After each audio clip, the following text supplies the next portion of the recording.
Hello दोस्तों, मैं अनूप यादव अपना एग्ज़ाम पॉइंट पर आपका स्वागत करता हूं।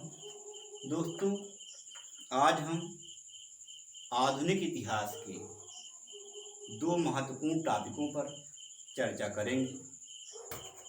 वो महत्वपूर्ण टॉपिक हैं उपाधि प्राप्तकर्ता एवं दाता, और दूसरा क्या है दोस्तों, सामाजिक सुधार अधिनियम। तो दोस्तों, अब हम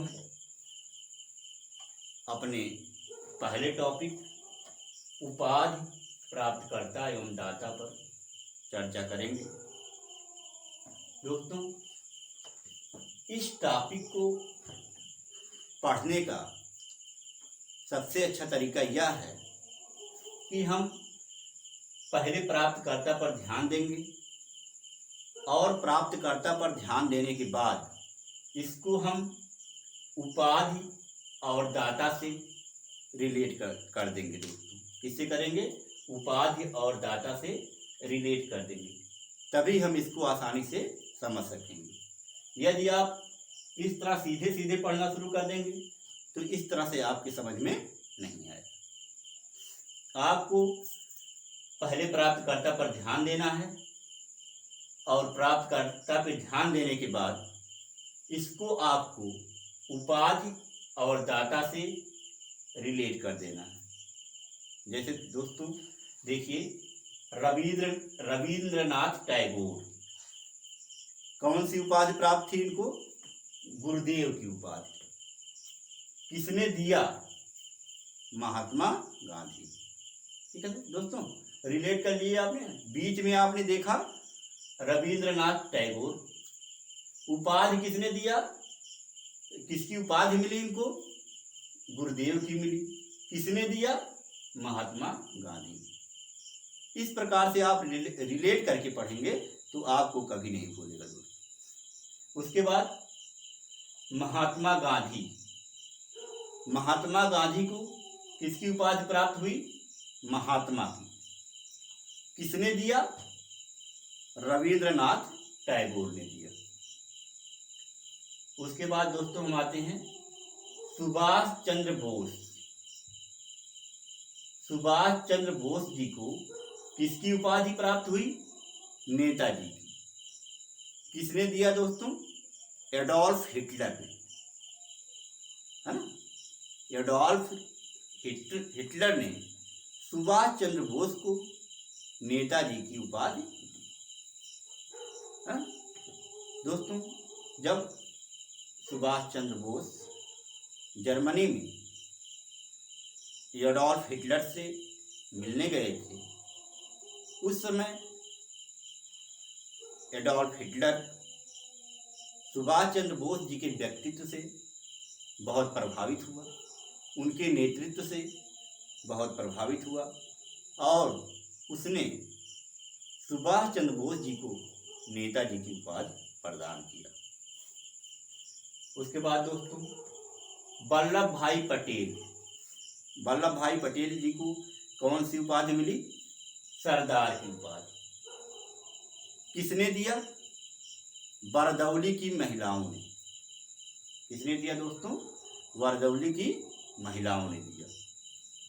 उसके बाद हम देखेंगे डॉक्टर राजेंद्र प्रसाद। डॉक्टर राजेंद्र प्रसाद को कौन सी उपाधि मिली? देश रत्न की उपाधि। कौन सी उपाधि मिली दोस्तों? ध्यान दीजिएगा, देश रत्न की उपाधि। और यह उपाधि उनको किसने प्रदान किया? महात्मा गांधी ने। किसने प्रदान किया दोस्तों? महात्मा गांधी ने। उसके बाद हम देखेंगे मोहम्मद अली जिन्ना। मोहम्मद अली जिन्ना को कौन सी उपाधि मिली? कायदे आजम की उपाधि। किसकी उपाधि दी गई दोस्तों? कायदे आजम की। किसने दिया?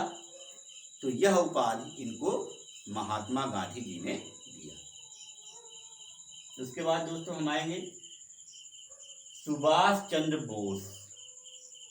सुभाष चंद्र बोस को देश नायक की उपाधि, किसकी उपाधि मिली?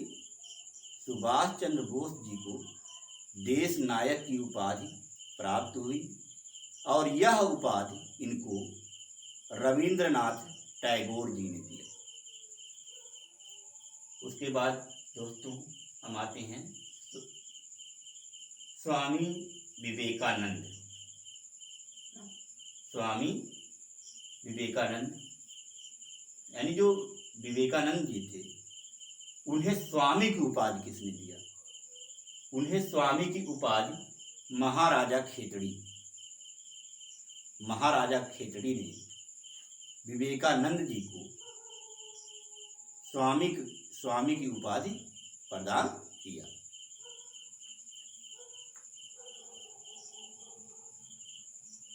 या दोस्तों हम यह भी कह सकते हैं कि उन्होंने विवेकानंद कहा।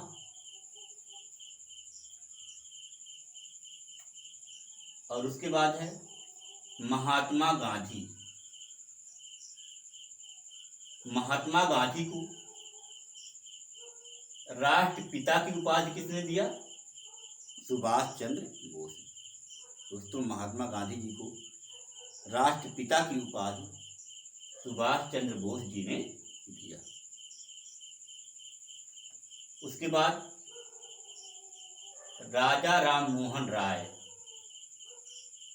राजा राम मोहन राय को राजा की उपाधि किसने दिया दोस्तों? राजा राम मोहन राय को राजा की उपाधि किसने दिया? अकबर द्वितीय ने। अकबर द्वितीय ने। दोस्तों इसके बाद हम सामाजिक सुधार अधिनियम पर चर्चा करेंगे। आज हम लोगों को दो महत्वपूर्ण टॉपिक को समाप्त कर लेना है, उपाधि प्राप्तकर्ता एवं दाता, और दूसरा महत्वपूर्ण टॉपिक है सामाजिक सुधार अधिनियम। तो दोस्तों अब हम सामाजिक सुधार अधिनियम पर चर्चा करेंगे। जैसा कि आप देख रहे हैं, शिशुवध प्रतिबंध। शिशुवध प्रतिबंध यानी शिशुओं के वध पर किसने प्रतिबंध लगाया? तो यह किसने लगाया? वेलेजली जी ने। कब दोस्तों? किस वर्ष में? 1798 से लेकर के 1805 के बीच। 1798 से लेकर के 1805 के बीच क्या किया दोस्तों? शिशु हत्या पर प्रतिबंध लगा दिया, है ना दोस्तों। पुराने जमाने में बहुत सारे आडंबर हुआ करते थे, है ना। बच्चा जब छोटा सा रहता था तभी उसको पता चला कि गंगा जी में ले जाकर प्रवाहित कर देते थे, या छोटे छोटे बच्चों की देवी जी के सामने बलि चढ़ा देते थे दोस्तों। बहुत जघन्य अपराध होता था दोस्तों। यह सोच कर ही रूह कांप जाती है व्यक्ति की कि छोटे छोटे बच्चों की हत्या कर दी जाती थी। तो दोस्तों वेलेजली ने इस पर प्रतिबंध लगा करके एक महान कार्य किया दोस्तों, है ना। अंग्रेज केवल हमारे दुश्मन ही नहीं थे, अभी तो उन लोगों ने बहुत सारे सामाजिक सुधार भी किए। हमारे देश में आकर के बहुत सारे सामाजिक सुधार किए। बहुत सारे जो रूढ़वादी विचारधारा थी, जो कट्टरवादी विचारधारा थी, उसको समाप्त करके दोस्तों सामाजिक सुधार को एक गति प्रदान किया। इसलिए हम अंग्रेज को केवल अपने दुश्मन के रूप में ना जानें, उन्हें हम अपने हित के रूप में भी थोड़ा देख सकते हैं दोस्तों। वो हमारे लिए थोड़ा बहुत कहीं ना कहीं सामाजिक सुधार के मामले में हितकारी साबित हुई दोस्तों। उसके बाद दोस्तों आप देख सकते हैं सती प्रथा प्रतिबंध। सती प्रथा पर प्रतिबंध किसने लगाया? Lord William Bentinck. कब लगाया दोस्तों? 1829। सती प्रथा पर पूर्ण प्रतिबंध लगा दिया गया लॉर्ड विलियम बेंटिक के द्वारा। सती प्रथा पर पूर्ण प्रतिबंध लगा दिया गया दोस्तों। सती प्रथा पर रोक लगाने की मांग किसने किया? सती प्रथा पर रोक लगाने की मांग महान समाज सुधारक राजा राम मोहन राय जी ने किया। राजा राम मोहन राय जी ने लॉर्ड विलियम बेंटिक से रिक्वेस्ट किया कि सर, हमारे यहाँ अगर कोई व्यक्ति मर जाता है तो उसके साथ साथ उसकी पत्नी को उसी चिता पर जिंदा जला दिया जाता है। दोस्तों, यह सुनकर लॉर्ड विलियम बेंटिक बहुत दुखी हुआ दोस्तों, और वो देखता है कि वास्तव में ऐसा हो रहा है। इसलिए राजा राम मोहन राय के प्रयास और लॉर्ड विलियम बेंटिक की दृढ़ इच्छा के कारण सती प्रथा पर पूर्ण प्रतिबंध लगा दिया गया। दोस्तों, आप सोच करके देखिए कि कोई व्यक्ति मरा है और किसी जिंदा स्त्री को उसके साथ जला दिया जाता है। ये कितना जघन्य अपराध है, कितना बड़ा पाप है दोस्तों, आप समझ सकते हैं इस बात। दोस्तों, इस प्रकार से लॉर्ड विलियम बेंटिक ने एक महान काम किया दोस्तों। समाज सुधार के मामले में ये बहुत बड़ा काम था दोस्तों। उसके बाद आप देख सकते हैं दास प्रथा पर प्रतिबंध। दास प्रथा पर प्रतिबंध किसने लगाया? यह लगाया एलन बरो ने। कब लगाया दोस्तों? 1843 में।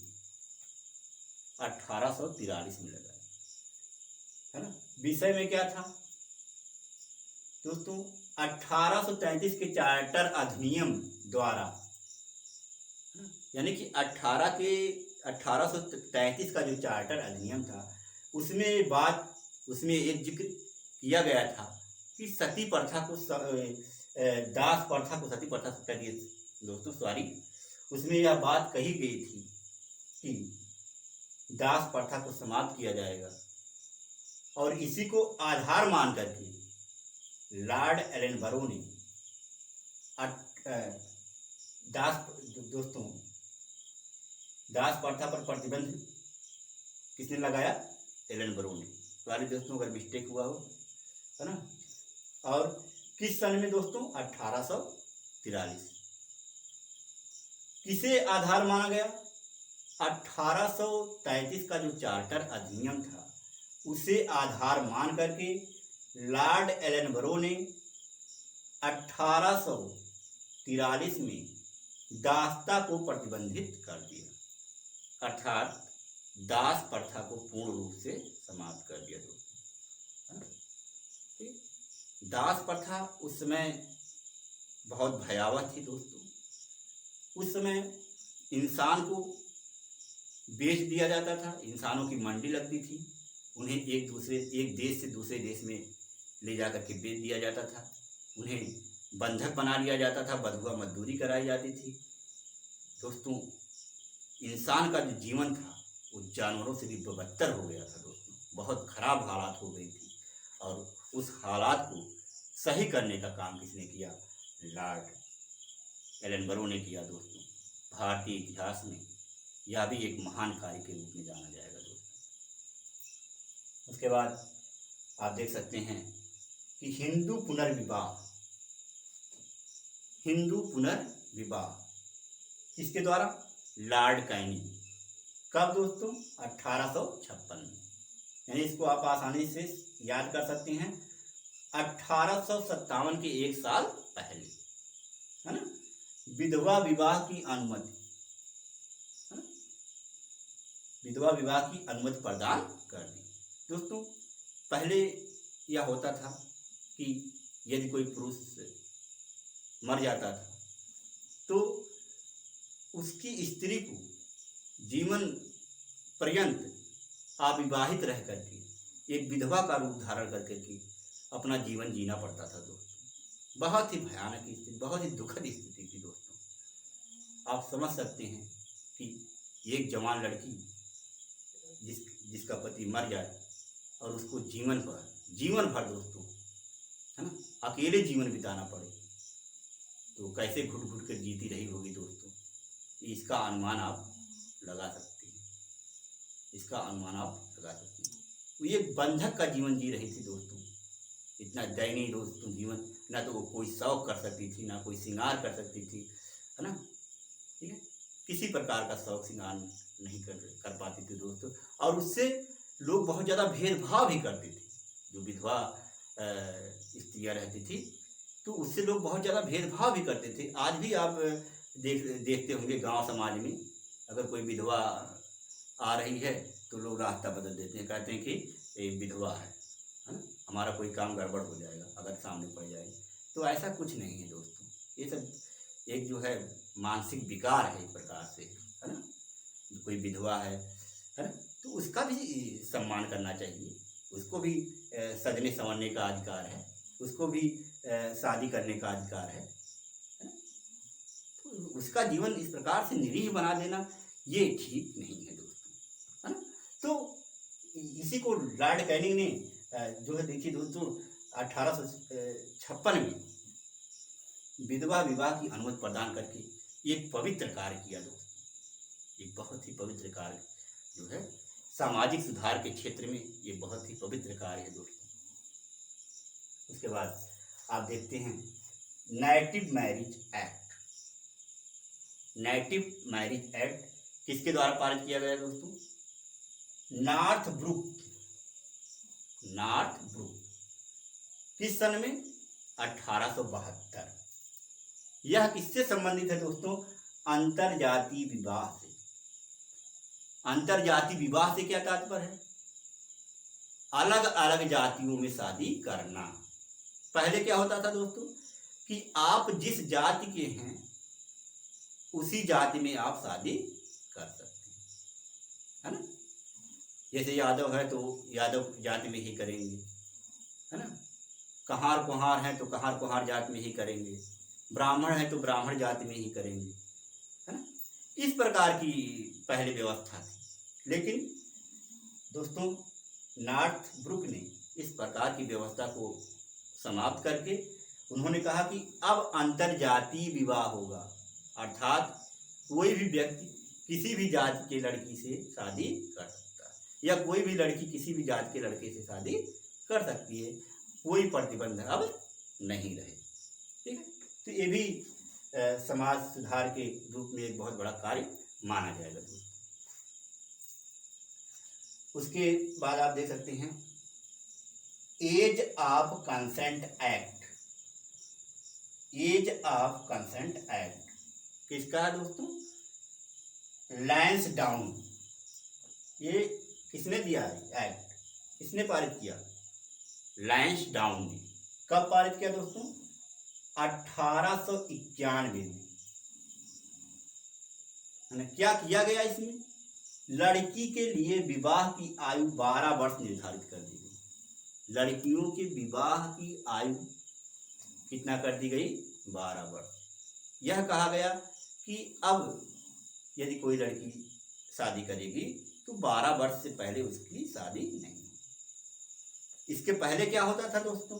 इसके पहले लड़कियों की शादी 5 वर्ष की उम्र में कर दी जाती थी या 7 वर्ष की उम्र में कर दी जाती है ना।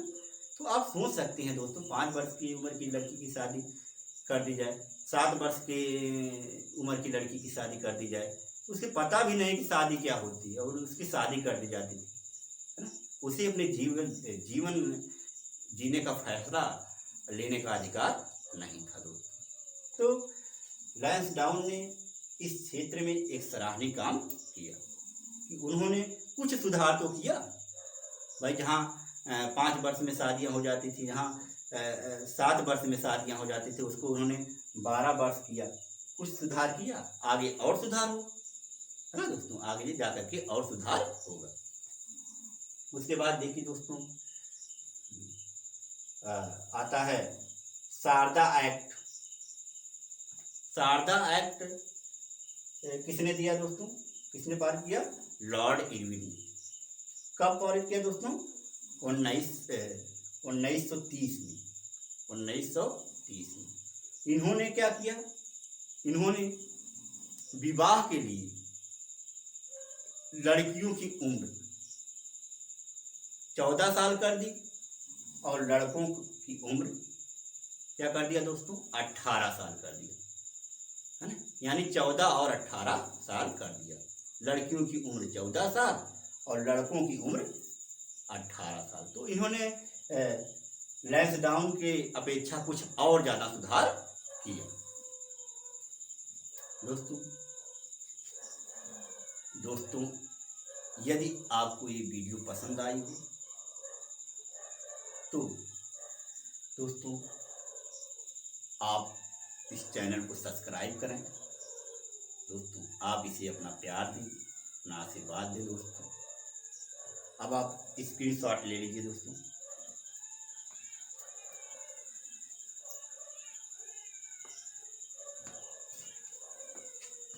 थैंक यू दोस्तों।